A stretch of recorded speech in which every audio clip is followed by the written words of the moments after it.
have received the Jarvis Williams Social Express Catering and Meal Prep versus UH Senior Partnership and the Integral Group, case number 25 CV013100. It appears to me the plaintiff, my record indicates, filed this petition for injunctive relief on August the 19th. And accompanied that petition with a motion for restraining order. And then we issued a notice of hearing. Mr. Flake, you, I think, have appeared in front of me before, so you may be familiar with that process. But what I typically do, and what it is the practice generally of Fulton County, is that rather than going forward with an ex parte hearing that will only hold for, a very short period of time, and then we have to do it all over again, hey, go make every effort to notify the defendants, which Mr. Gerner did. You obviously got notice.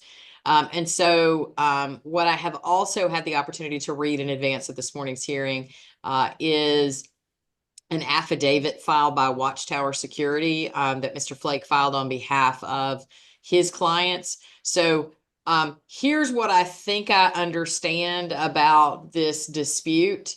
Mr. Williams individually operates some, I'm assuming some sort of food business inside of a space that is some sort of quasi-residential space.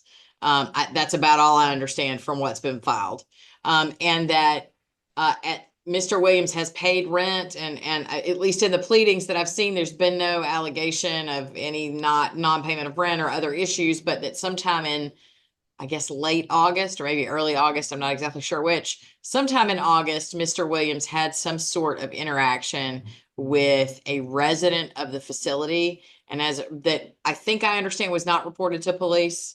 And as a result of that, the property took some action. I'm not exactly sure what the procedural action was in terms of what it was, but took some action to prohibit Mr. Williams from being on the property. And my general understanding from the complaint is that Mr. Williams is not only the principal in name of the LLC, but is the guy that's doing everything. Like, it's his company. And he's saying that the contract, the lease agreement, I guess, to operate a business in that space is being interfered with by Mr. Williams being prohibited from being on the property. So that's what I think I understand.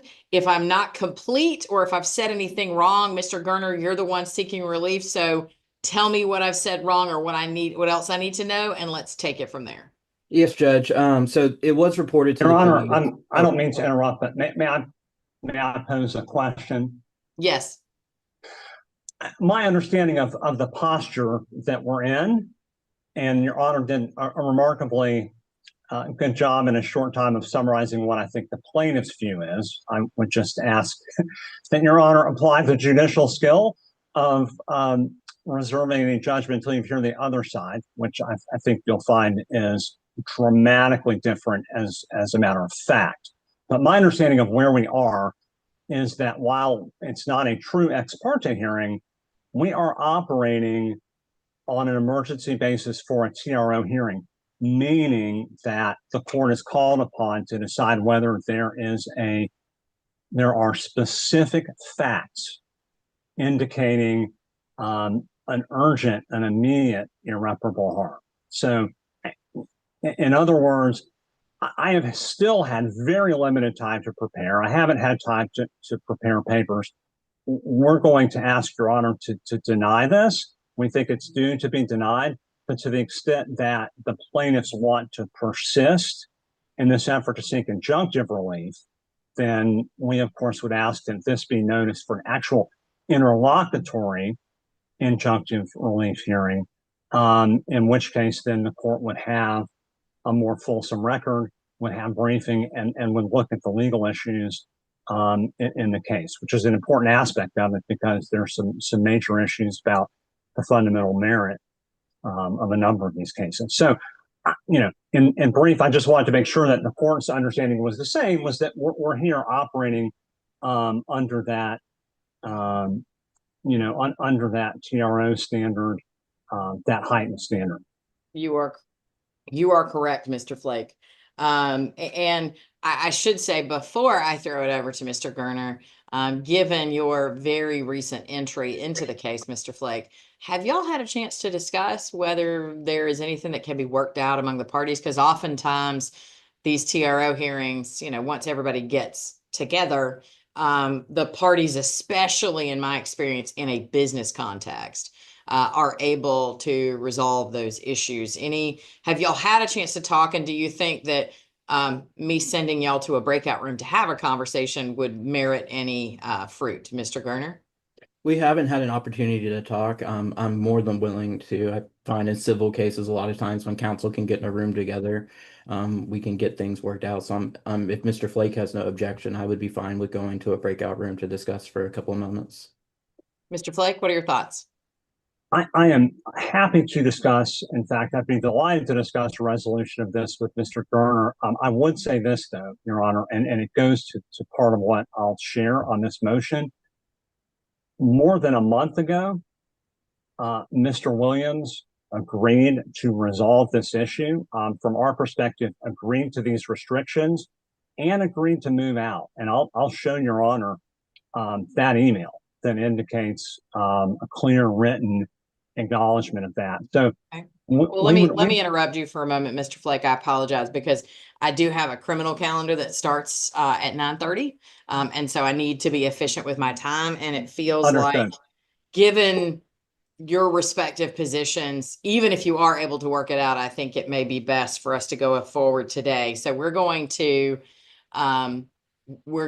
forge ahead and ask Mr. Gerner to go ahead with his presentation. Again, the reason that I started out with a recitation of the facts is just to try and help you understand that you don't necessarily need to educate me about at least the minimal facts that y'all have pled so far, and take it from there so that you can be as efficient with your time as possible, Mr. Gerner, in terms of focusing on why it is an emergency and why immediate relief is necessary now. Yes, Judge. Your recitation of the facts for the most part correct. The police were contacted. The police did do an investigation. They initially issued their own Atlanta police criminal trespass notice against Mr. Williams. That has since been withdrawn by the police department.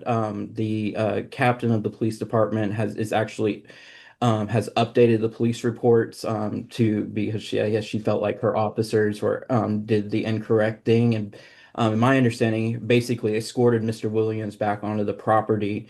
The only reason that this is an emergency at this point is there is a trespass notice that has been issued by Integral to Mr. Williams, who is the principal. And I would note for you that there's a lot of case law that says the landlord has no right to forbid a person to go upon the premises in the possession of a tenant by the latter's permission and for a lawful purpose. That's 322 Georgia App 316. And that's a quote that goes back some time.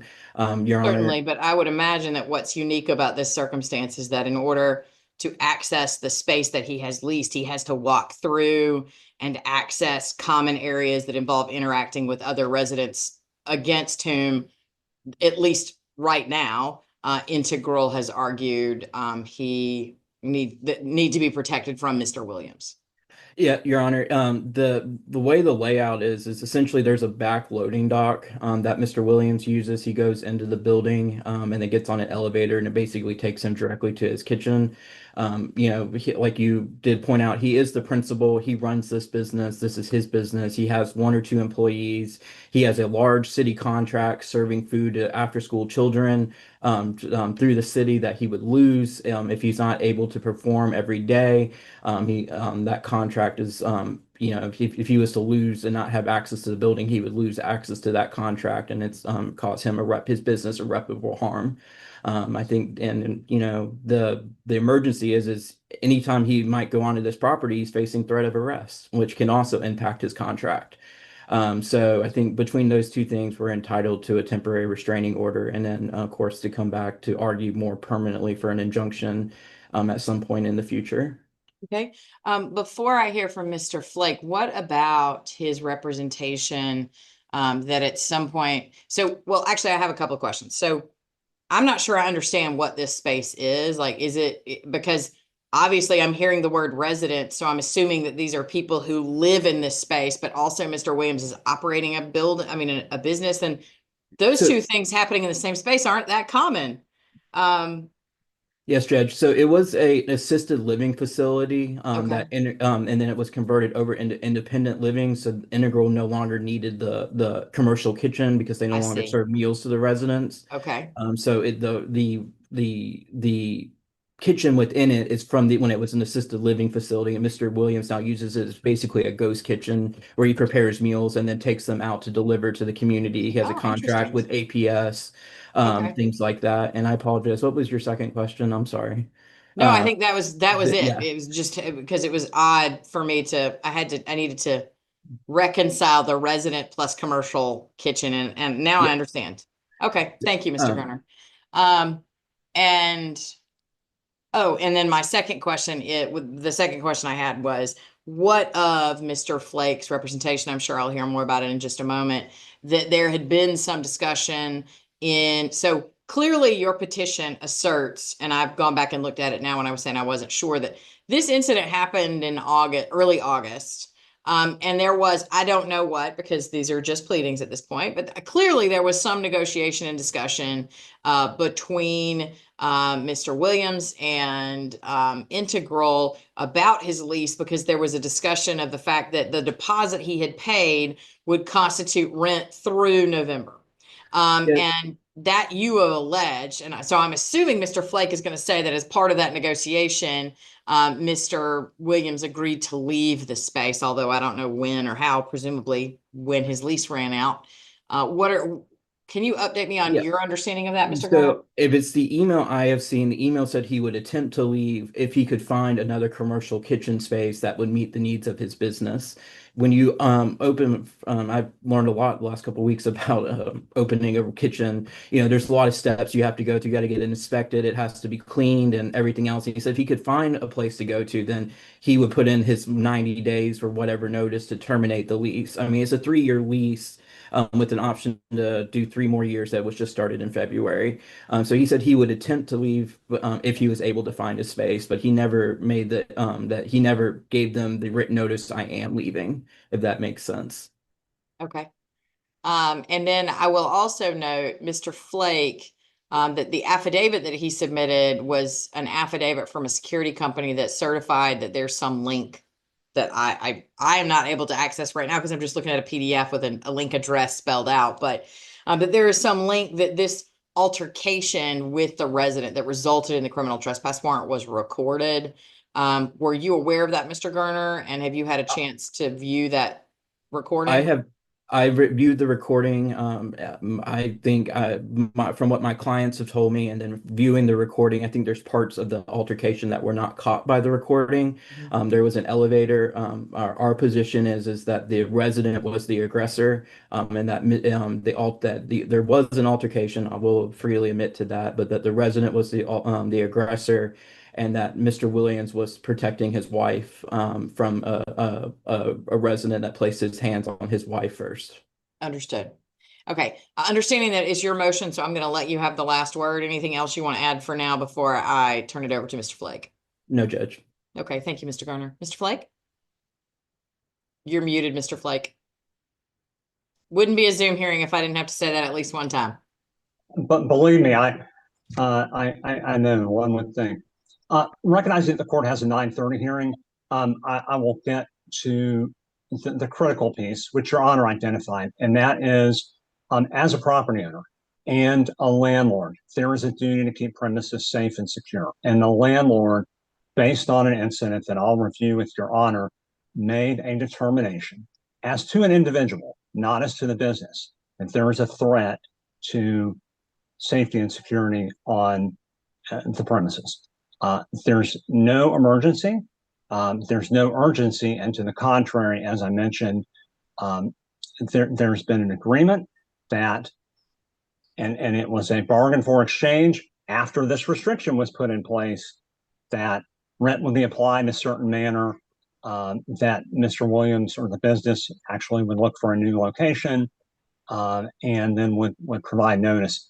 I think the most important thing I can do, and I suspected that we have a short amount of time, so I was able to put some slides together that highlight some stills, and then the actual material sequence, which just occurred over about 2 minutes in the space, is show that for your honor.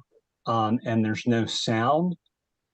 So I will do my best to keep it to under 10 minutes and walk through that. But I really want to get to that video. So let me attempt to share. This is the facility. It is a multi-resident facility. These are seniors who live here. And as Mr. Gerner mentioned, these are it's independent living for seniors, but there was a commercial kitchen initially. And so that space I'm going to show you an overview here, is inside the resident on the first floor. There's a kitchen there. It adjoins rooms. It's near the lobby and the activity area. And so if you can see this L shape here, the footage we're going to be looking at occurred at this end of the L. This is an aerial of what you just saw. There's a basement area, which is the access that we'll see going up to the first floor. You just saw that layout where the kitchen is. Is that the access that Mr. Gerner described probably, which is where he's accessing it from a loading dock or something in the basement and taking an elevator to the kitchen? There are two of them. You see elevator here, and these are camera numbers for the footage that you'll see. Yes, there's an entrance there that goes toward the elevator, and there's a stairwell. There's a stairwell here. Okay. Now, all we hear about the incident is just what you heard. An incident occurred, passive voice. Mr. Williams acted in lawful defense of his wife. And then in the papers, there's an allusion to use of force. And of course, as your honor well knows, force is only justified if there's an imminent threat of force. And it's not justified if one is the aggressor or one provokes it. Now, when you watch this video, you're going to see multiple instances in which Mr. Williams and his wife not only provoke but escalate the situation. It started when the resident, about 2:05 p.m., tried to get into the elevator. On the basement level, this elevator is coded for use by the Social Express business, by the tenant. But it is an elevator that goes to all residential floors. And this resident, this older gentleman, wanted to use the elevator. And whether he was ornery or not, whether he was right about going in through the basement or not, what happened to him under no circumstances, when one watching what occurred, was in any way justified. So you'll see, and remember, ask the question, does Mr. Williams' wife appear to be threatened? And who appears to be using force or provoking? You'll see at one point, Mr. Williams' wife running after the resident. You'll see Mr. Williams trapping the resident in the stairwell. You'll see Mr. Williams shoving him once. You'll see him laying hands on him a second time, making physical contact. You'll see him grab the resident by the neck, choking him. And then later, enraged and apparently unable to control himself, you'll see Mr. Williams grab whatever object is in his way and attempt to strike the resident, apparently stopped only by his wife, who's holding her hands up, and by a nearby resident. Now, here's the elevator space on the basement level. Here's a bystander letting the resident in who's wearing a gray hoodie. Can Your Honor hear me? I can. And you'll see this is the raw footage that's in the record. I've only added in a larger font which camera we're looking at. So you can see this is camera 6, and you can see a continuous time sequence here. So we have a second bystander and Mr. Williams' wife coming in. Here's the basement elevator.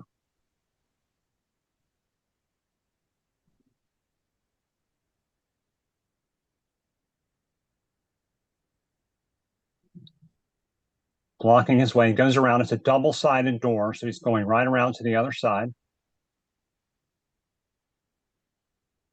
Now, if you watch closely, you'll see her gesturing, and it appears making contact with him several times in the elevator. Maybe grabbing and pulling him by the hoodie, but it's not clear at this point.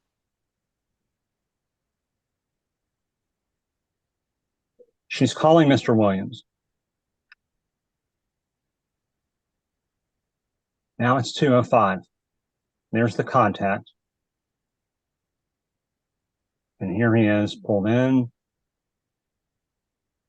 exiting. And remember, this is being viewed by a landlord and property owner that's responsible for the security of dozens of senior residents. Now, he goes out to the other basement exit Your Honor saw, which is the stairwell. Cut away. Mr. Williams is running down to the stairwell. Mrs. Williams is not apparently feeling in danger because she's running to confront the resident again. Now, here's the resident looking a little frenetic. He's caught in the stairwell.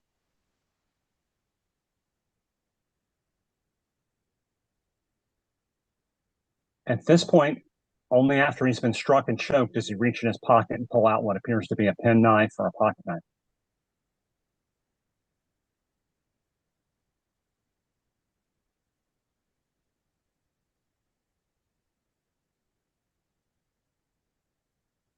Now, here we could have walked away again.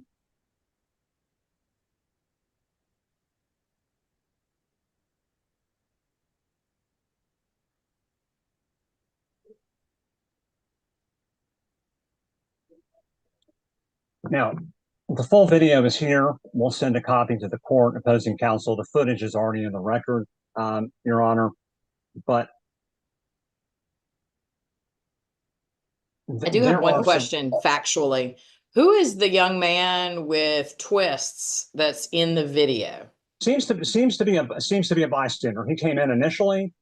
He's watching as with the older resident. I don't know for sure, but I would suspect those are residents. So the right to use the premises, it ends when there's a violation of law. It ends when the landlord's rights are implicated.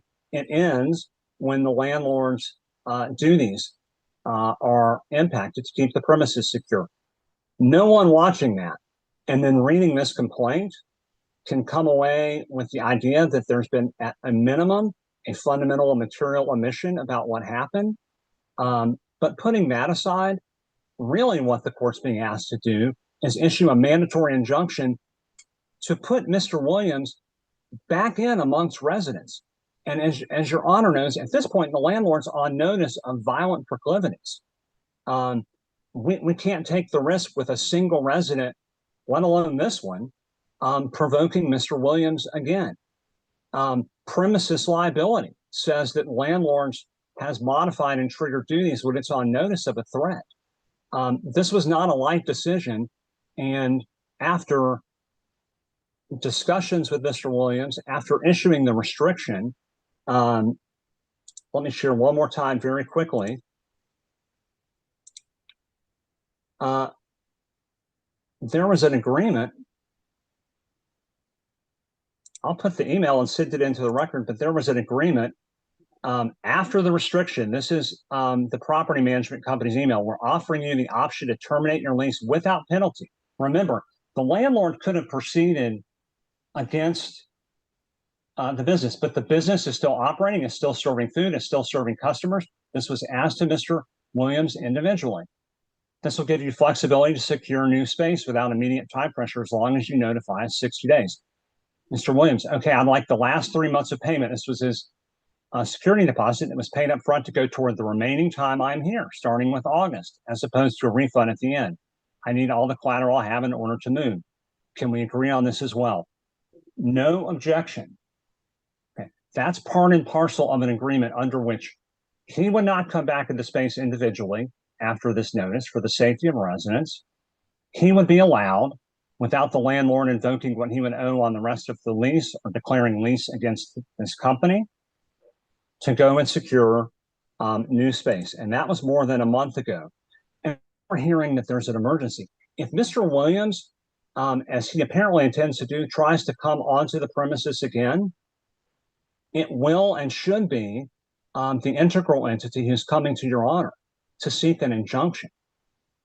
That until these issues can be sorted out, until the court can weigh in as we think it should on the fact that this lease has been modified and that these claims don't have merit, and he cannot come into the space. If anyone should be seeking an injunction, it should be integral. So as a TRO matter, we ask that this be denied, and I'll talk to Mr. Gerner, and I, again, welcome the opportunity to try to resolve this. But if the plaintiffs want to persist in moving forward, then we will ask the opportunity to file papers, to put a more fulsome affidavit in from integral and other evidence as necessary, have a hearing and have this completely denied so that there's no possibility looming of Mr. Williams coming back onto the premises.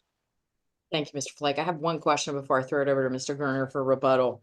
The emails that you were showing me very briefly, while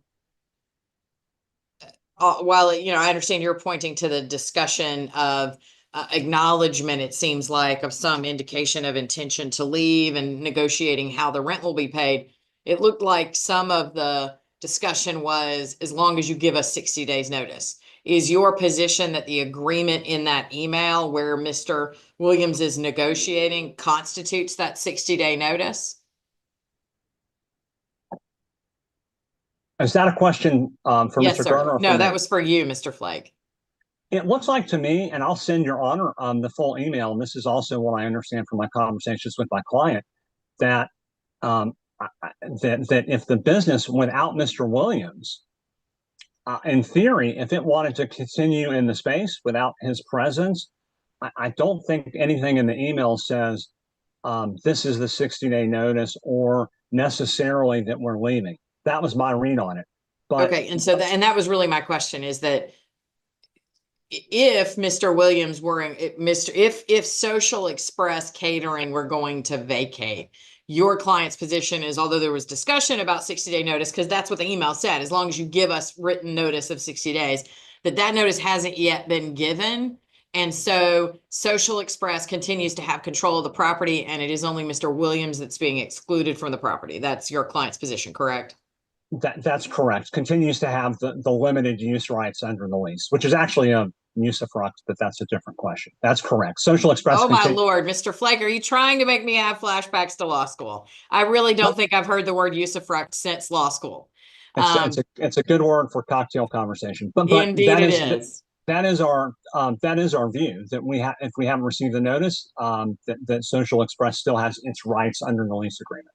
Understood. Thank you, Mr. Flake. Mr. Garner, your response, sir. A few things. One, that door, there was part of the incident occurred outside of that door that's not in view of the camera. That door actually has a lock on it that has a You mean the door from outside to inside? Correct, inside. There's parts of the incident we're not seeing there. That door actually has a lock on it that is a biometric lock that's only supposed to be used by Social Express Catering. It's a fingerprint lock. That's well, specific. except that apparently residents from the inside can go and open the door to let people in. Correct. Which is true about every limited entry door ever, including the one at my kid's high school. So, they have been told to not let residents use that door. So his wife was trying to enforce a rule that they have been told you're not to let residents come in and out of this door. And so she would not open it up for him while she was out there talking to a vendor. That resident then called that older woman to come down and let him in violation of the rules and regulations that Social Express Catering has been communicated by Integral. That resident came down he called that resident. He said, I'll come get in that door. Called that resident to come let him in. And he started Forgive me for interrupting, Mr. Garner. Yeah. Question. Do you know who the young man is with twists that's in the picture? I do Because not. when I first saw it, I thought, oh, maybe he's an employee of Social Express Catering or something. He's not a resident. Okay. He was accompanying the older gentleman. Okay, Mr. so Brown. he's just someone associated with one of the residents. Okay, thank you, Mr. Williams. Go ahead, Mr. Garner. And my understanding is that the resident started cussing at Mr. Williams' wife, started threatening her, and then then we see what happens on the security camera. Essentially, the security camera does not give the full picture. And then also integral to the credits, acknowledging that the resident did pull a knife at some point in the incident, which escalated the situation as well. Your Honor, again, our position is that Mr. Williams is the business, not to mention he signed the lease. and that this business can't operate, and it's threatening a large city contract that Mr. Williams has if he cannot be on the premises. Well, let me ask you this, in terms of the emergency and the threat, while this is all very unfortunate, and I understand the, identity that Mr. Williams has with his business, but this happened in early August, and Mr. Williams, I think, has been excluded from this property for the better part of a month and a half. I understand the argument that his contracts are endangered, but has Social Express continued to operate during that last month and a half? And if it either hasn't, or if there's been some limitation on its ability to operate, that might be more persuasive that there was some sort of emergency. There has my understanding is that essentially Mr. Williams was excluded from the property for 3 weeks, in that he did his best to run the business remotely. His wife, who is a full-time Grady nurse, was basically using her off time to go onto the premises to help keep the business afloat, while he was excluded from the property.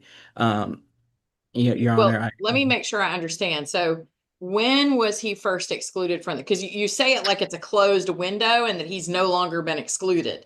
And my understanding is that that exclusion continues now. legally it continues now. Yes, Judge. There is still a trespass letter in place. Okay. Okay. And And- so, I'm sorry.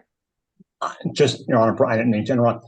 There's nothing in the verified complaint, nothing of any specificity about any of these alleged harms. I just want I to know. understand. Okay. Anything May I else, have- Mr.? So, Mr. Williams, I'll tell you, like I tell everybody when they're in front of me, if you Sure. want to hear from me, you're welcome to address the court. It is absolutely your right to do so, but you have a very good attorney. And if you want to take a break and speak to them so that what you want to tell me can come through your attorney, that's usually best. Okay. Just because I understand. you've gone to the trouble to get an attorney and your attorney knows what they're doing, and you should let them, they might need more facts from you, but you should generally let your attorney talk for you when you can. Okay.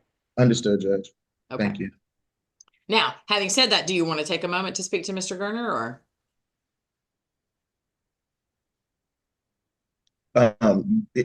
Can we have a couple moments? Sure, absolutely. Why don't y'all turn off your audio and video, Mr. Gerner? Y'all can just call each other. And That'll I'm work, going to Judge. check on my criminal calendar, but this hearing is still going. We're just going to maybe take a 5 to 10 minute break and yeah, let's call it 10 minutes and then I'll be back. Mr. Gerner and Mr. Williams, have y'all had a chance to speak, Mr. Gerner?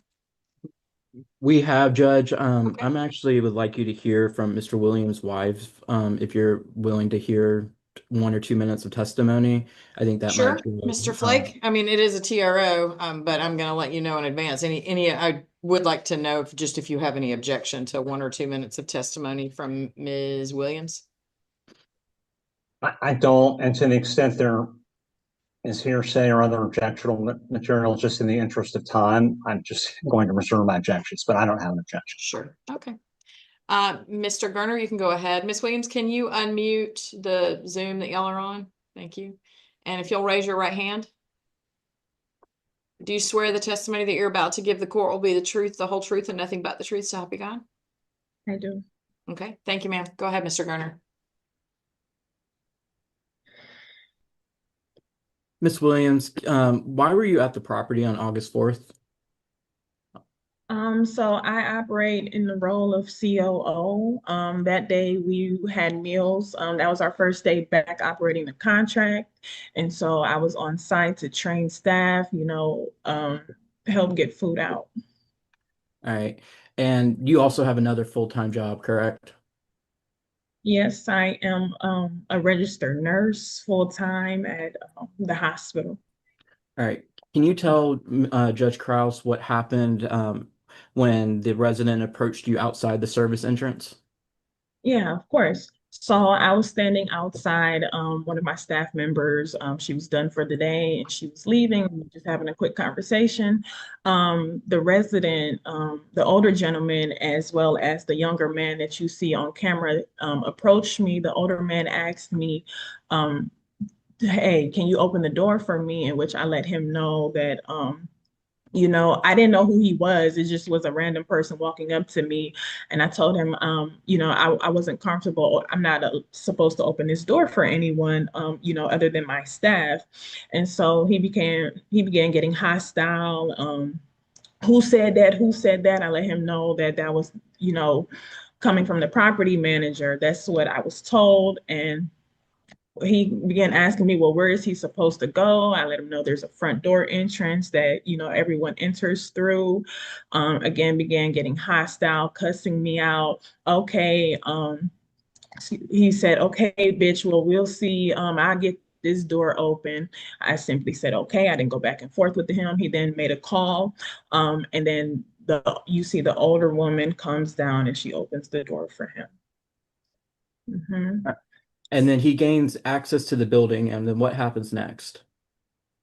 Yeah, so she opens the door. I don't say anything. I wasn't gonna open the door for him, but if he got in, that was on him. So I didn't say anything about that. He gets in.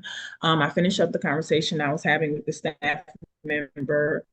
I'm sorry, go you broke. in I'm sorry, ma'am. behind him immediately as Miss Williams, sorry to interrupt, but you broke up a little bit. I think where I Yes. lost you is you said, Can you hear I can now. You just were broken up a little bit. So where I lost you is that you came in the door together, and then what happened? As soon as I enter through the door, he immediately begins getting hostile, starts cussing me out. No, bitch, since I can't come in through this door, you can't come in through this door. Get out, get out. Began cursing me out. I immediately try to remove myself from the situation and get on the elevator. That's why you see me rush so quickly to push the elevator button. I attempt to get on the elevator, in which he's still verbally threatening me.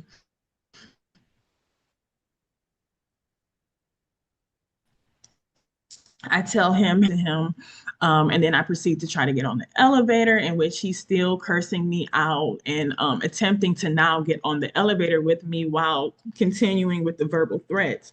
I say, hey, can I please get on the elevator by myself? Because I don't feel comfortable with you getting on the elevator with me. He still tries to force his way in. I put my hand up and I say, can you please wait? Our kitchen's on the first floor, so I mean, the elevator doesn't take long to come. I asked him, can he please wait? Can I just go up by myself? I continue to reiterate that, in which he continues to force himself onto the elevator. He begins trying to take pictures of me and, oh, I'm going to take a picture of you and give this to the property manager. He then proceeds to go around it's a double-sided elevator. So he proceeds to go onto the other side of the elevator and push the button, and it opens the door. He's able to get onto the elevator with me, in which he continues the entire time. He's still threatening me, cursing me out. Once he gets on the elevator with me and the doors close, he then goes, bitch, I'll punch you, bitch, I'll punch you, in which he has his fist up to me, threatening me in the elevator, and he pushes me while I'm in the corner of the elevator by the buttons. And in this moment is when I frantically call my husband, and I tell him, hey, I'm being attacked on the elevator. And he runs down. When I call my husband is when you see the resident flee off the elevator and he tries to escape. And so because I didn't know who this man was, I followed behind him to get a picture of him, because I don't know where he's going, and I wanted proof of what happened to me. I don't know if the cameras work in the building or not. And I now know there's not even a camera on the elevator. And so I went after him to try to just get a photo of the gentleman, because I didn't know who he was. And that's when you see my husband comes down the stairs and meets the gentleman in at the bottom of the stairs there. Thank you, ma'am. Mr. Garner, anything else? No, Judge, that's all the questions I have. Okay. Mr. Fleck, any questions for Ms. Williams? Yes, Your Honor. You mentioned, Ms. Williams, that outside the building, that you thought this individual was hostile and was using negative language towards you. Is that what you said? That's correct. You could have walked around the building at that point and used another entrance yourself, correct? No, that's the entrance we use. You could have used another entrance, correct? It's I mean, could I have walked to the front? Yes, No, ma'am. no, You couldn't have used another entrance to the building no, physically? that is our entrance. No. Did you have the ability to go to the front of the building and enter that way? Not at that moment, no. All right. Because you weren't physically able to? Is that why you're saying you couldn't walk there? It wasn't closed, was it? The front entrance? Right. I'm not sure.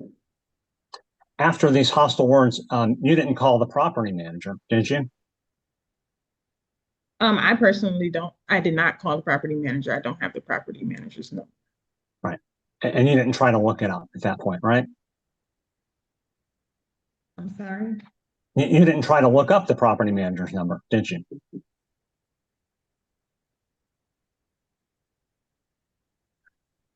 I didn't, not at that moment. No, I didn't think I needed to.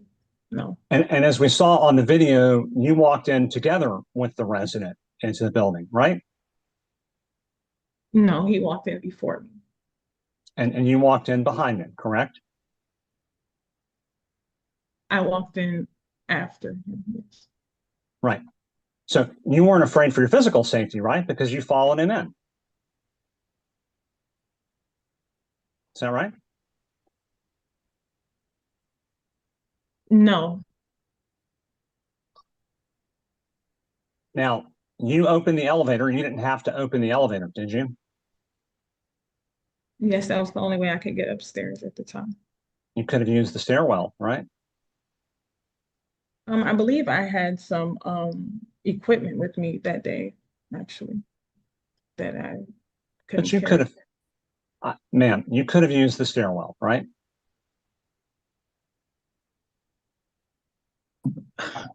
No, I felt what I did was what I needed to do at the time. Tried to remove myself from the situation the fastest I could, which was get on the elevator. And you didn't remove yourself from the situation when you ran after the resident, right? As we saw in the video. In an attempt to get a picture of the person who attacked me. Ma'am, my question was, you Mr. didn't. Flake, Mr. Yes. Flake, you've made your point on that Understood. issue. You can move on. Understood. The video appeared accurate, didn't it? You didn't. I mean, that's what we saw was what happened, Miss Williams, right? Yeah.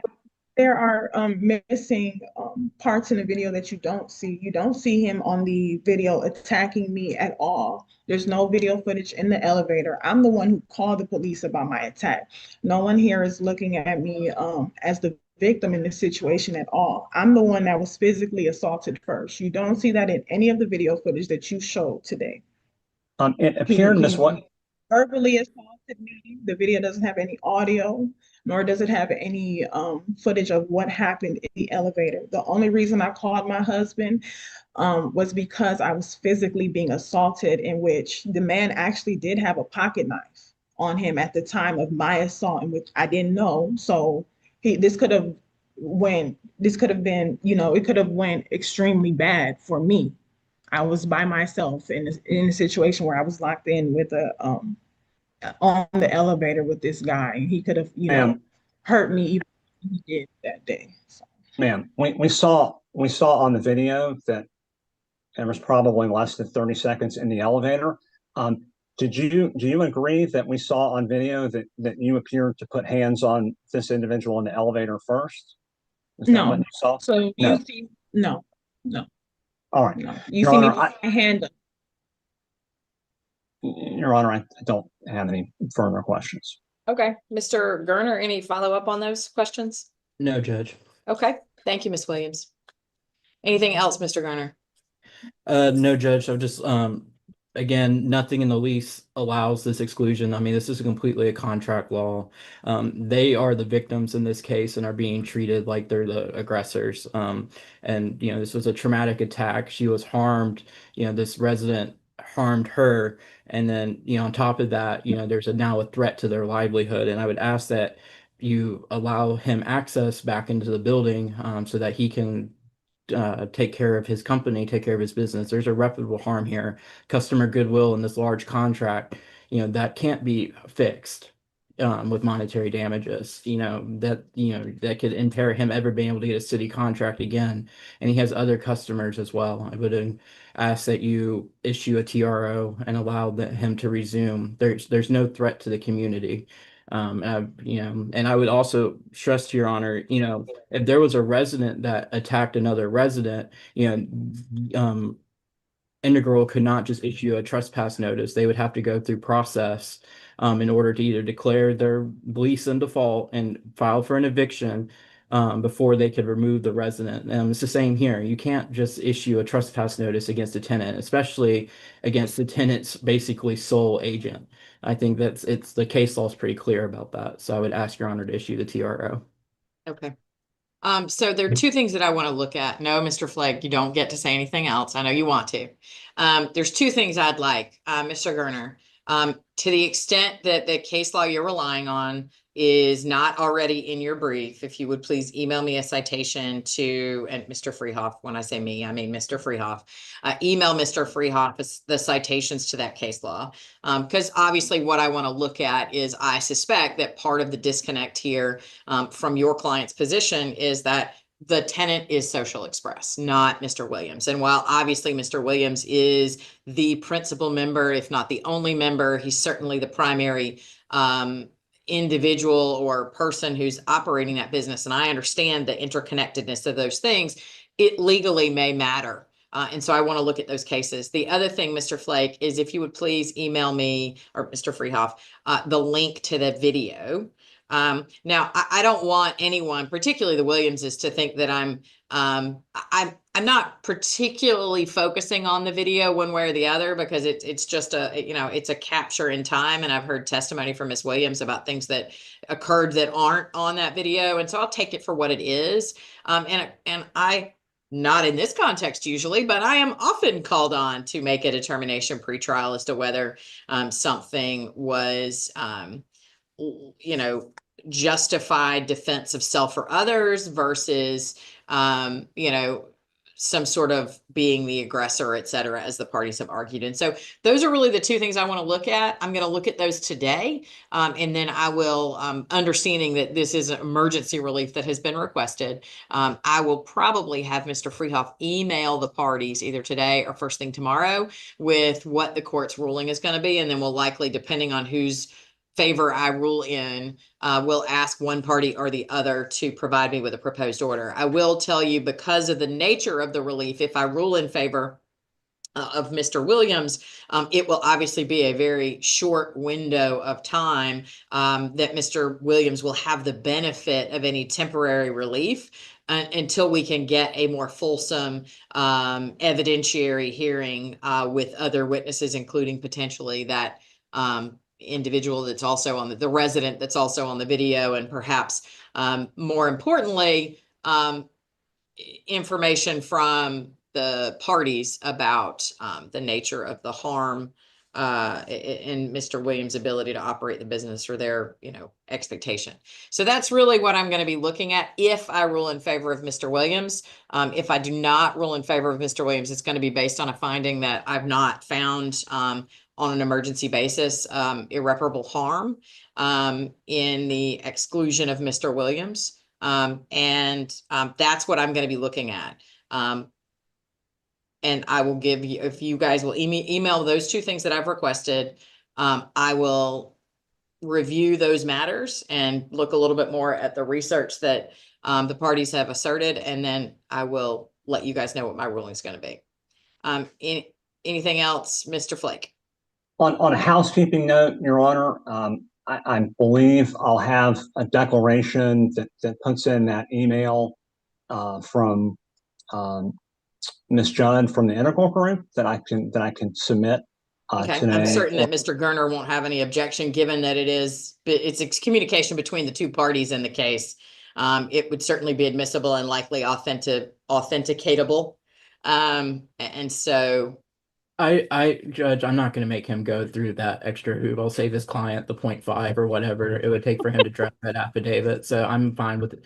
I'm not disputing that it's not, authenticated or anything else. Mr. understood. Flake, Mr. Flake, I I'm think more, his likelihood is that he just wants to make sure it's actually part of the record, so he'll probably do it Yeah. anyway. Yeah. Anything else, Mr. Flake, from a housekeeping perspective? Yes, I just wanted to point out that I referred to integral or the integral group, but because it's salient downstream, I just want to make the point that there are separate entities, Your Honor. So Ms. Judd actually works for a separate integral entity that is the property manager, Integral Property Management, LLC. The partnership is an integral affiliate that owns this property. The Integral Group, LLC, which has been named, is a holding company for the Integral Group. So if the case weren't resolved and it moved forward, we would certainly be looking to file a dispositive motion on that. But I wanted to, out of habit, I wanted to make a note that those are separate entities, and I was just using Integral for shorthand. Understood. Mr. Gerner, anything else from your perspective, housekeeping or anything else? No, Mr. Flake, if you would like to have a conversation today, I'm open to that. Thank you, Mr. Gerner. I was going to suggest that the parties do that. And of course, if y'all have a chance to work something out, let me know before I send any emails that say this is what my ruling is going to be. Obviously, let me know as soon as possible if y'all have some resolution. Beyond that, I am going to leave it with you. Thank you both for your efficient and concise presentations.